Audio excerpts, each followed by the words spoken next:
LinkedIn. Hello, Innovation Nation. And hello, Karolina, who is in Northwest Poland on this fine spring Monday. And Karolina and I are here to casually banter about the topic of IT low value companies. And we are going to start with a story that, Karolina, you had a story to kick us off. Is that right? Yeah, I kind of. I'm not sure if this is going to be a comedy or a horror story, but I will tell you a little bit about that. And as Robert said, I'm from Poland, located more or less close to Szczecin, which is more or less close to Berlin, if it says something. Okay, and the story is about one of my customers from, let's say, from the past, and that was a production company. They contacted me in order to help them to improve some business processes, production processes. So sounds like a nice challenge. And the problem was then when we started to look into the processes, into the company, they actually they defined how they are going to improve the processes. They knew what to fix. The only problem was that they have no idea how they are actually operating. So they wanted to start from, improving, developing some software systems, which is actually something like starting from the very end, starting from trying to understand, to build a solution without understanding the real problem. And that was the first moment when I realized that, oh my gosh, we are talking about business companies that supposed to deliver value, and they actually are delivering the value, but there is a problem inside the organization. They are doing things in not so perfect way. Yeah, so this is, I think, the first time where I realized that in order to really deliver value, improve something, you need to understand how the organization works. And this is actually the first thing. The another thing is, of course, about communication and so on. But this is actually the topic of our discussion today, Robert. Mm. Yeah, so you're being approached by a company asking you to help them solve a problem, reduce a point of pain, but they naturally jump to defining future state, having a terrible handle, a terrible grasp of their Mhm. current state. Is that right? Yes. And so you and I, the objective of our conversation today for our respective audiences was to share thought-provoking ideas for them to maybe one, avoid the same problem, avoid the same mistake, raise their value of individual projects and innovation portfolio, raise the employee experience, because that's a big deal, right? Often the employee experience here in 2024 is suffering. Yeah. Okay, so you've written how many books? Oh my God, that was not in the plan. I don't know. Okay, so more than one. That's awesome. Four, And did you five, something like did that. you did you already write about this in your books? And this company, this client you're mentioning, could they have already avoided this problem if they would have just, I don't know, read your books, followed common practices, and really they're doing this because of a certain immaturity. I'll call it innovation illiteracy, and they just don't know better. That's actually a subject of my latest book that is not yet published. And in the newest book, I'm trying to collect experiences from my experience, so lessons from my experience, and also from experiences from other experts that I had the pleasure to talk with. So this is one of the story that I am mentioning there. And I totally agree with you, Robert. Perhaps some of these problems are the result of low maturity. Perhaps some of these problems are results of maybe lack of knowledge, because I had a feeling several times that many problems are not because people do not want to do something or because of their bad will. They are just not aware that this is important. Yeah. Yeah, like the whole story with understanding what is our company doing, understanding the business processes, understanding the value of communication between different departments, because this is all very often considered as something very obvious, right? Mm. Communication is obvious. No need to talk about communication. What is the result? We are not doing the communication properly. Yeah. And then how to solve the problem if you are not talking about the problem, if you cannot communicate between departments, between different parties. Yeah. So for me, this is part of the bigger problem. Yeah. So, as you're talking, the word that came to mind is the word glamour. And I smile at the reality that one of the most unglamorous things innovation teams can do is document their current state, Mhm. because it's going to embarrass Mhm. and humiliate whoever actively architected the dysfunctional current state, or whoever allowed it to erode and slip into dysfunction, chaos, etc. So that's one, I think, an unpopular recommendation that I have for folks in my network is that if you are unwilling to put your current state on paper, you are tying one or two hands behind your back because you Mhm. don't have transparency, you don't Yeah. have simplicity, you risk finger pointing. And I'm so pro documentation because then the debates about current state realities or future state preferences, when it's on paper, we turn the debates and the collaboration to whatever's on paper. It's not about personalities.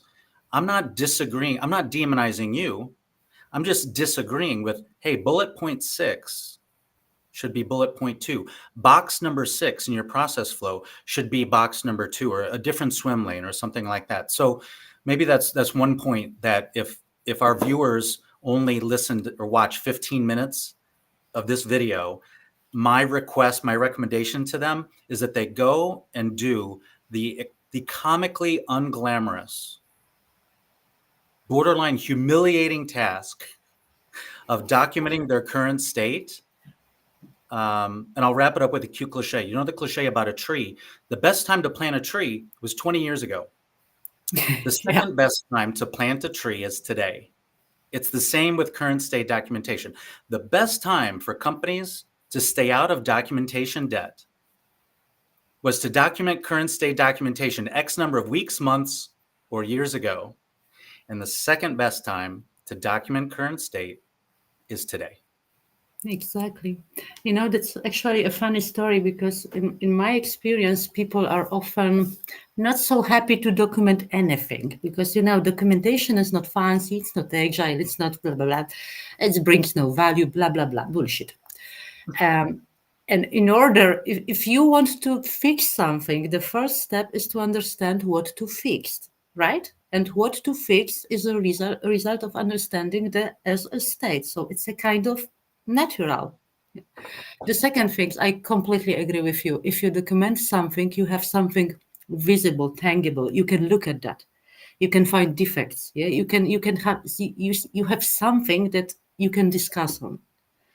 Another thing, and this is my personal opinion, if you are not able to document in different forms, yeah, we can talk about textual form, you can talk about my personal preference is modeling, but that's mine, okay? If you are not able to document the new reach, for me, the outcome is very simple. You don't understand the current state. If you And don't how can you understand the expect current to state, how execute you it? can fix it? Yeah, Yeah. If you can't document it, how do you expect to be able to execute it competently? exactly. Exactly. And how do you want to communicate with parties if you don't understand what you are talking about? Yeah. I have also one, if I may, one by Please. point, because sometimes I am, well, customers, stakeholders are telling me that, okay, there's no value in documenting as a state, the current state. The real value is in documenting the target state. So we should skip all the discussion about the SS because they know what is SS. We should go to the to be state. And that is like, aha, probably you know what I mean. Mm, yeah.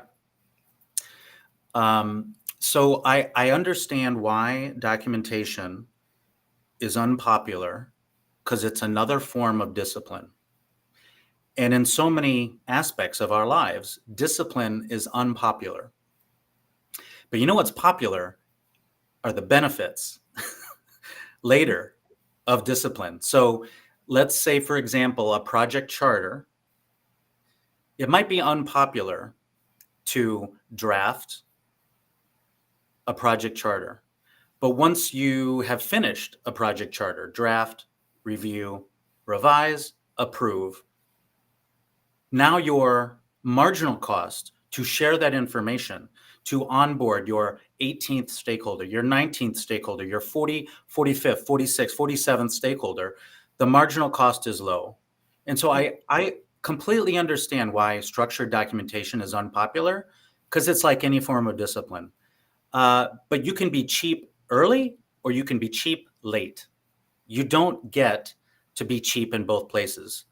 I love the cliche, you can ignore the laws of gravity, but the laws of gravity don't ignore you. Yeah. Well, from a finance perspective, you can ignore the laws of low marginal cost, but the laws of low marginal cost do not ignore you. And so I love the metaphor of a train system.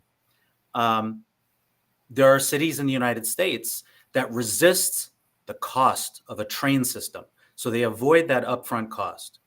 What happens? Traffic jams, cars everywhere. So they were cheap early, Yeah. so now they suffer gridlock. And I think that's what many teams do today. They're suffering from meeting gridlock because they shrug at documentation. And what I hope companies will consider is to build a train system, invest upfront in whatever is worth those five verbs, because it reduces your marginal cost to share information, to engage additional stakeholders. Your work is durable. So to contrast the words durable and disposable, companies that shrug at documentation, they reduce the durability of their work. Mhm. Companies willing to invest in structured documentation, they improve the durability, the quality, and the value of their work. So anytime I'm in a conversation with someone who shrugs at documentation, I try to quickly agree with them. And I say, some people's work is worth keystrokes, but your work, yeah, you're probably right. Your work isn't worth keystrokes. Just go talk at the pub until you Yeah. change your mind. But you either have to see your work as worthwhile of keystrokes and you want it to be durable, or you just want to chat, then step away from your keyboard, do it at the pub. But take a stand and own your preferred durability of your teamwork. Fair reactions? Too harsh? There is one thing that came into my mind. All the Everything that you said, I totally agree. But there is one thing that is sometimes missing, and that is probably why some people do not see any value in documentation. Okay. And sorry to say, but I am talking about thinking, Are especially you long talking about what? thinking, ability Okay. to think. Yeah. Yeah. It is not a big, story and challenge to deliver something in short time. For me, a challenge is to deliver something that will be usable, that will be scalable, that will be easy to maintain for a long time after delivery. And sorry to say, but without some, you are not able to do it from many reasons. Reason can be that the team that developed product, service, process, whatever, the team that was basically working on the improvement can be just gone. And if you are only sticking to your verbal communication, the new leak is gone. So look, what would be the consequences? You are delivering improvements in an organization which currently changes the current state. So basically, at the end, you have no clue how we are working. Yeah. And that's complete house. Yeah. But you know what is my sad experience? That very often my customers do not see value of documentation because they are looking only from the project perspective. Like the goal of the project is to deliver software. Good, fair enough. To deliver software, do we really need documentation? Nah, we need user stories and Jira. That would be okay. Yeah, from the project perspective, user stories and Jira could be perfect. From the long-term perspective, I would say that it would be a complete blocker. Yeah. And this is something that I have a feeling that sometimes we need to make very clear that providing any kind of solution changes is not only about knowing right now what we are going to do and what we are doing, how the target state is looking like, how they as a state is looking like, but also to ensure that this knowledge, this information stays in the organization. And that is why I think that we both agree that some level of documentation is necessary.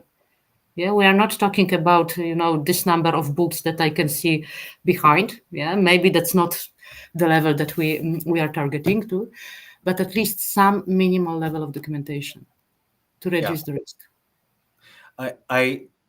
I believe the right amount of documentation is whatever is worth 5 verbs. And if a team decides, maybe the team, another criteria would be, what will this team or organization want? What will they want to remember and recall 6 to 12 months from now? If the future team would appreciate this information, let's assume the current team is gone. If the next team would appreciate this information, this education from us, although we never meet in person, then it's worth putting on paper. You made me think of, if I'm insecure in my job and I want job security, I have the incentive to reduce documentation, tribal knowledge, because I want to be indispensable. But if That's I stupid. That's stupid, and that is completely not professional and not responsible. I agree. So let's contrast it with what is professional, what is responsible. It is working yourself out of a job. And instead of choosing job security, we could choose career security. And so I'm hoping that innovation professionals, when they grasp all the valuable documentation that is out there, they're willing to shrug at job security. They lean into career security. And when they are willing to work themselves out of a job and they're thinking empathetically about the next team, that is a form of empathy. It is a form of Yeah, discipline. yeah, yeah. And so let's go back to our title here is low value. One direction I take that term, low value, is low discipline and low empathy. Low discipline and low empathy is I'm insecure, I have job insecurity, but if I can uh, create habits in a team where documentation is built because I care about our next team, that is high discipline. It is high empathy, and that's an incredible recipe and combination, I think, for teams to be successful. It's high self-esteem, it's high humility, um, and I think those are just more valuable cultures when they can say, because of our habits, we can claim high discipline, we can claim high empathy, and I think those are high value teams and high value companies. I would agree. From my perspective, to be empathic, to be disciplined, we need to understand one thing. This is again my personal opinion. We need to understand things that many sources, many, let's say, old knowledge is or new old practices, old standards, whatever, they are providing really valuable foundations. What you just said, that a team should understand what are the needs of another teams. It's basically about understanding the context of organization of a project and it is also about doing simply stakeholder analysis. And this is something like absolutely foundation in any kind of project management software development. Yeah. And again, in theory, obvious thing. In practice, what I can observe that this is often missing. We are just running into our project. Not we don't even understand. We don't even think about okay, who will use the outcomes of our work. What are needs of these teams? We are not understanding, maybe not even not realizing that the teams, we are not only talking about the maintenance teams, we are talking about stakeholders from different departments of the organization who are somehow involved or affected. And our Yeah, outcomes, our deliverables will be consumed by them to some extent. Yeah, so yeah, what you are telling about, well, it's very much resonating, or however you call it, with my approach. I must say, some kind of process oriented. Yeah, I know bureaucracy, processes, design, and this kind of things, because I really believe that in order to successfully realize any project, we need to have some foundations, stakeholder analysis, understanding the system context. Without that, you have no chance to be empathic. Mm, yeah. So if I'm playing yes and to what you're saying, I can go in several different directions, which is fun. So I love your point about context. There's a cliche about context and content, and I think I stole it from the marketing world. I believe the cliche is content is king, but context is queen, and she Mhm. wears the pants. She's the Exactly. boss. She's the boss. So context is story. It is the user experience, it's the customer experience, it's the stakeholder experience. And one concern that I have in conversations I've seen or been in over the past year is there's a shift, the Agile Manifesto, there's a shift from software to product. And then in these conversations about product, I still do hear a reference to the customer experience. And so I think that's critical. The customer experience is the context. The product is the servant. Mhm. And I think it would be unempathetic to say, you know what, no, product is the most important and the experience is the servant. And I hope that companies, I think to be more valuable, what is uh, what is the Bible? What is most important is the human experience. It's the customer, the stakeholder experience, and some combination of products support the experience. Um, and I love the relationship between context, story, and the performing art of theater. Um, a play, a movie, there's a story. When you think of putting on a play or creating a movie, think of the ridiculous number of moving pieces and functions and specialties that must integrate for a bigger picture. And it's still very audience centric, it's still very customer centric. And why are so many stories and plays, even at the amateur level, so successful? Because they don't reinvent the wheel. They keep their marginal costs low. And so, what I'm trying to do through my books, my public speaking, is shift the conversation away from waterfall and agile, which is about low frequency and high frequency. I would argue it's not about speed. Agile is about high frequency. And I'm trying to say, well, what about the dimension of low marginal cost? Because as the intensity of innovation increases, it's like any traffic. You need more trains. You need more public transportation to keep marginal costs low, because otherwise you end up in traffic jams. And so I think the performing art of theater is a great metaphor because it includes story. It includes integration of moving parts, and it doesn't reinvent the wheel. It keeps marginal costs low, and its success rate is really high. And so it's just one valuable metaphor that I thought of as you mentioned context. Mhm. Well, with the well, with context, there is a bigger story from my perspective, because if you are talking about context, that what you just mentioned for me is a kind of, if I would need to define it, is just like surrounding context. Yeah, the context of customers, of the value provided to customers, and that's crucial because let's be honest, every organization, every business exists because of customers. Yeah, so ignoring customers is a pure no go. Good luck. Uh, It's but called when we are narcissism. talking, sorry, It's called narcissism. yeah, A narcissist hijacks the role of the customer, crippling a company's revenue. exactly. But still, if we are talking about context, we also need to understand that a part of this customer level, this user experience, customer experience, however you call it, we also have the context of organization. And here we are going to, let's say, the lower level of abstraction.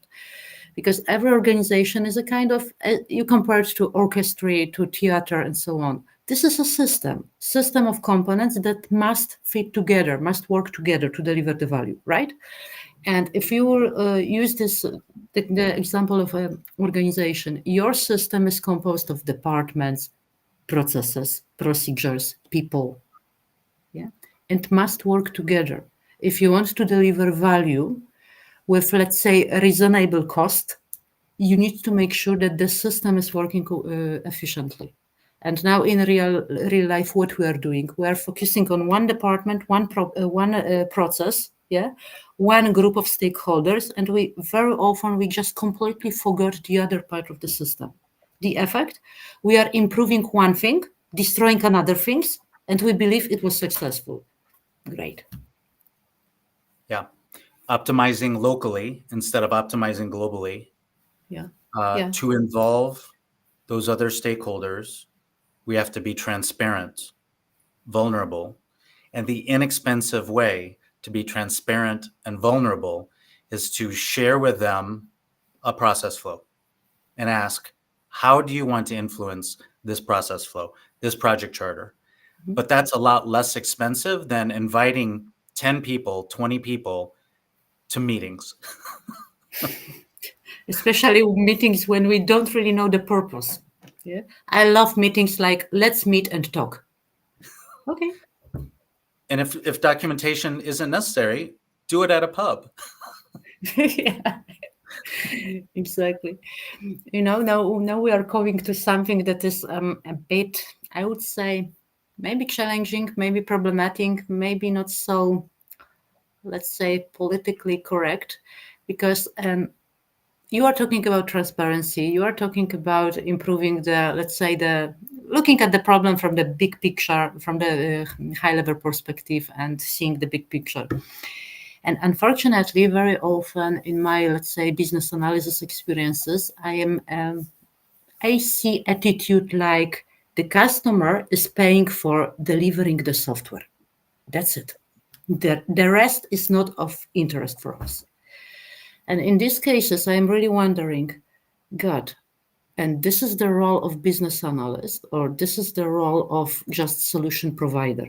Because if we want to act as a solution provider, even not, I wouldn't even call it solution provider. I would call it a product provider. Because to be solution provider, you really need to provide solution that actually deliver value, helps to satisfy some goals, etc. If you don't understand the goal and the problem that we are solving, you cannot provide the right solution, right? So in this case, we are not talking about business analysis. We are talking about creating something that the customer wants. The end. No Mm, value inside. mm, Yeah, so in this moment, I'm really wondering if we business analysts, if we really understand our own role and our discipline. mm. The phrase that came to my mind is, do we have the courage, the backbone to walk away when we feel the work is threatening to our ethical standards, or where we don't want to contribute to a destructive or a toxic or low value, negative NPV, negative value projects. Mhm. Um, it's a powerful position to be able to walk away from those unhealthy, counterproductive initiatives. That's And it's from a one skill to be point able of to view. it's a skill to be able to see them, to see the problems quickly. Sorry, go ahead. Mhm. Uh, I would say that it's the matter of courage, and I think that sometimes the matter of, let's say, setup, because to some extent I understand people who are employed by companies, like software houses, and their role is a kind of limited. Yeah, I think that they are not really in a position to tell the customer, hey customer, the product that you are ordering is not solving their problems, because simply they do not have this knowledge. They do not the background, the business background, the justification of the project. So very often they are in a position to just do the job that they were asked to do. The end. Yeah, so their possible influence on the customer organization is like that. But if Yeah. you are working at the strategic level, yeah, if you really want to help the customers, you cannot limit yourself to what the customer told you to do.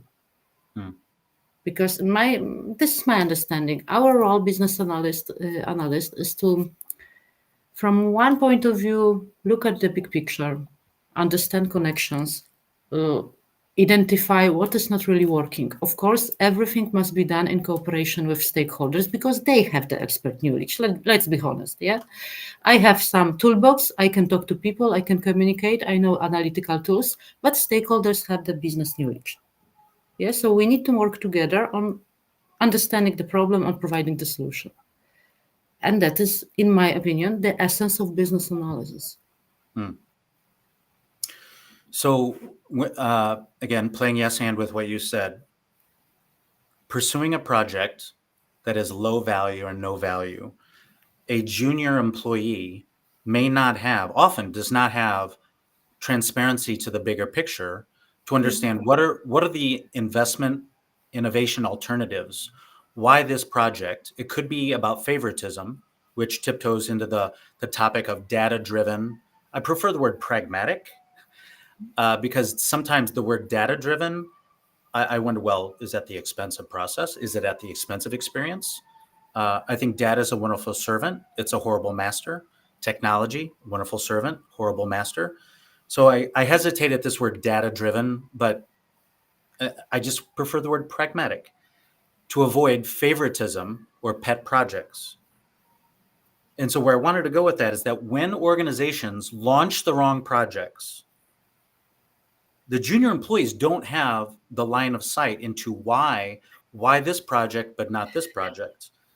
And so these errors, there's a difference between one time only, like a sampling error and oops, versus systemic errors. Even if it's not purposeful, repeated, systemic, poor prioritization, that sort of thing. That has a much bigger effect on a company. And then the third kind of error is systematic, purposeful. Like I had to go out of my way to, and if mistakes are systematic, I'll call it sabotage. And Yeah, so exactly. where I think the distinguishing these three kinds of errors is valuable because we cannot expect perfection in ourselves. We cannot expect perfection in our teams. So what are we being forgiving about? It's good and healthy to be forgiving about sampling errors, the oops, when it happens one time, that, forgive that. But systemic and systematic errors, no, we should be ruthlessly disciplined to solve and fix these errors because it's orders of magnitude more impactful to the employee experience, the customer experience, the revenue, the economics. So I'll wrap up that comment that we cannot expect perfection, but I believe we can and should expect perfect intent. And what that means is we must be very forgiving of sampling errors and absolutely ruthlessly disciplined about systemic and systematic errors because there's a difference. I am laughing because unfortunately I need to disagree to some points. You Okay. mentioned at the very beginning. You mentioned that something like I don't remember exactly, but something like that. Well, a Mm. junior employee do not see the big picture because of a lack of transparency and so on, and junior employee can make mistakes. Sure, of course, that's not a problem because they are learning whatever they are getting knowledge. That's absolutely normal. You know what Yeah. is worrying me, and this is horrible, I must say, that senior employers, seniors, people who are in the company for several years, they are making mistakes. According to your nomenclature, to your Mm. terminology, it would be systematic and the third type of mistakes. Systemic and Systemic. and systematic. There's a difference between the two. Okay, so my experiences very often show that people are making mistakes. Why? And here several alternatives, because they don't even know that they are wrong. Why? Because they have no monitoring processes, no defect prevention, no defect discovery at the process level. So they are going into mistakes because they do not know that these are mistakes. That's horrible because they will never improve. Yeah? Another thing is that very often people are making mistakes. Why? Because they don't have knowledge. They don't see really how the organization works. And why? Because of no transparency, no communication. Like in the example that I started the conversation, this company, and not only this company, department one wants to improve process, and they are improving the process. They have no clue that this process is related with another process. They have a clue that this process is related with another one, but they don't really feel how, which means that improving one process cause negative consequences for another part of the company.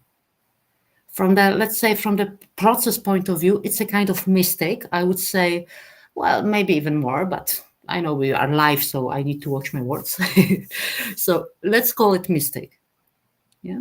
And they are doing it all the time. Sometimes with my customers, I am doing a very, I would say, very simple example. They want to change something in a process. Perfect. Let's draw this process. Like make a very simple model. Like activity one, who is the participant? We are doing simple process modeling. Okay. Then I am asking question. Okay, who provides input for your process? Department X. Good. Who consumes output? We don't know. Aha. You don't know, but you want to change your process and you don't know who will be affected. So maybe let's look into the problem. And only in this moment they have this, this aha moment. Okay, let's wait a second. Let's think about that. We don't know. Who knows? And this is why I'm telling about that, because this is one of my ways trying to help people to avoid some problems. Because, changing organization is like that. But fixing what you've changed is more Mm. problematic. Mm. So I respect that you disagreed with me on that. I have to say I do not disagree with you. I want to point out that you mentioned the word monitoring process.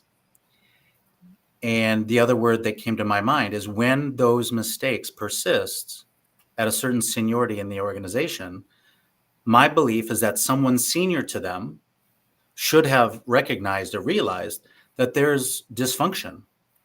So I, I'm less interested in like blaming or something the junior employee, but I do believe that when anyone in a senior enough role should understand the value of monitoring processes so that dysfunction shouldn't persist. So to me, the neglect that is being that continues indefinitely, that is systemic, and someone just doesn't know, they're just unaware. They lack a monitoring process. And if I think of a parent-child relationship, maybe a child, I don't know, think of something, I don't know, child shoveling snow in the winter, but I don't know, they don't shovel snow correctly. Well, well, how would they know? They just don't know any better. Yeah. But someone more experienced in snow removal should be coaching the child who's shoveling snow, because that is a systemic error. Again, to make the mistake once, not a big deal. Mhm. But to repeatedly, like, I don't know, throw snow up against a car door so that someone cannot open their car door. How many times does the child need to remove snow, throw it up against someone's car door so that they cannot open their car door? Again, clearly I just made that example up. So Ah, this is a systemic, but if the child is not doing it if the child's doing it on purpose, it's systematic. It's sabotage. If the child yes. is not doing it on purpose because they just don't know any better, then it's systemic. But in either case, someone senior to them, an adult, should be able to fix and monitor these errors. Is that fair? In theory, yes. And again, what is really what is sad, in theory, this is the role of management to educate people, to monitor, to, show direction. This is the role of management, okay? And very often, what management is doing, management is counting, numbers. Management is talking about goals and so on from their perspective. Employees are not aware, so they do not really feel what is the company strategy. They don't know. There is no transparency, but employees are expected to know what is good, what is wrong. That's crazy. Another thing, uh, Robert, no offense, but you are talking about normal managers knowing their role, their responsibility. In reality, sometimes we have to deal with a little bit crazy managers that are treating people like resources. I hate this word. And in case of any errors, they are just pointing who is guilty, who Yeah. should be blamed. Yeah. And that's again, that's not even crazy. That is totally not how organizations should work. So so I agree. It's valuable to be able to diagnose those neglectful leaders. In fact, I prefer to call those people climbers. They're not leaders, right? Mm. They're climbers. They're looking up the ladder. They're neglecting people to their side or neglecting people junior to them, right? So let's give credit to climbers that because they're looking up the corporate ladder, they're great followers. Whether they're great leaders, completely different question. Mm. Climbership, leadership, two different things. And it is rampant that we have companies that in their senior roles, their senior ranking positions and titles, they're filled with climbers. They're not filled with leaders. And until we have tools to end that habit, to change habits, then we're going to be stuck with climbers in positions of power and not have leaders in positions of power. And uh, that's why change is afoot to end this habit of putting people in power where their core competency is climbing and it's bossiness. Did our connection Is our connection Yes, stable? something. You can still hear me?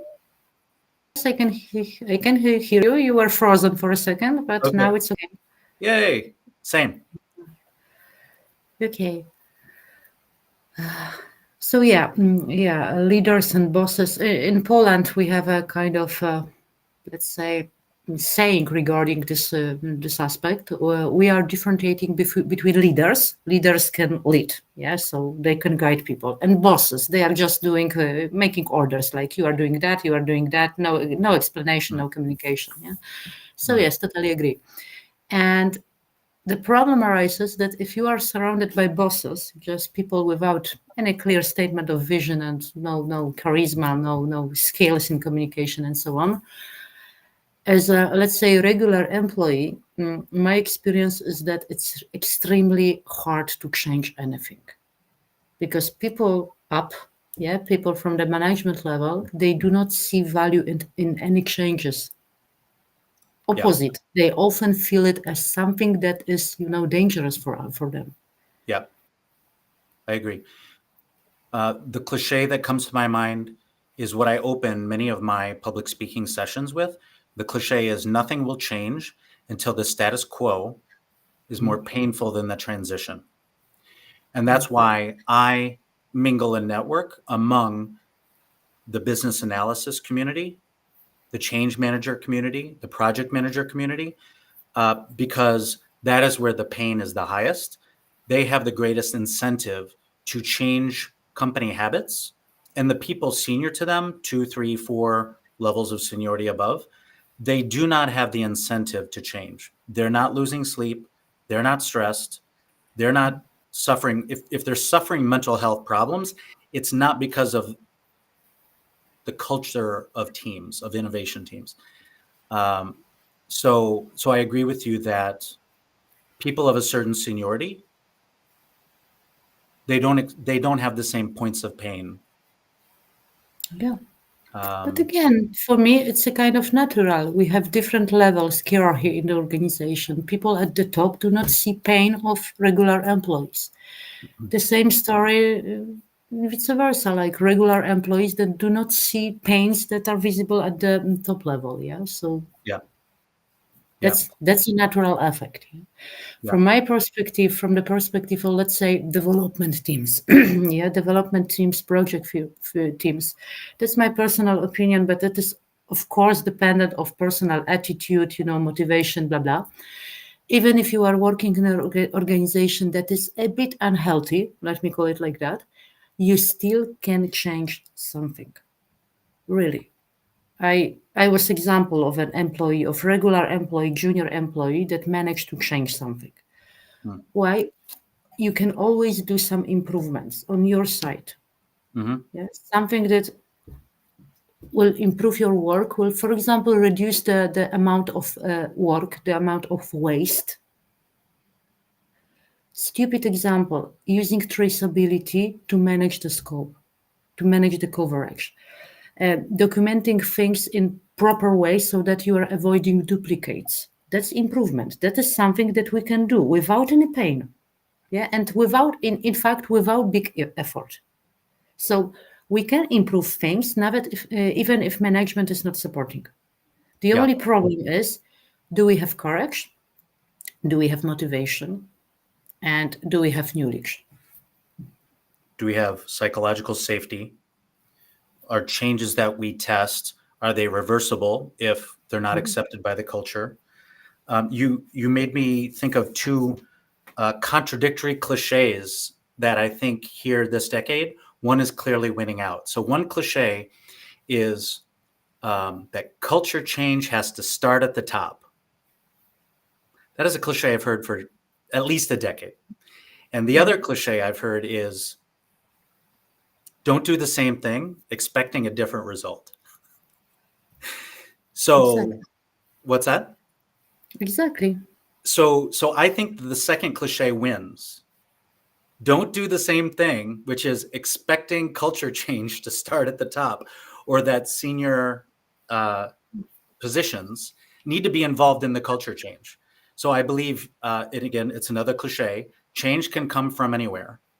Yeah. And my favorite like reinforcement, inspiring reinforcement, and I'm watching the clock in case we wrap up this conversation in 5 minutes or so.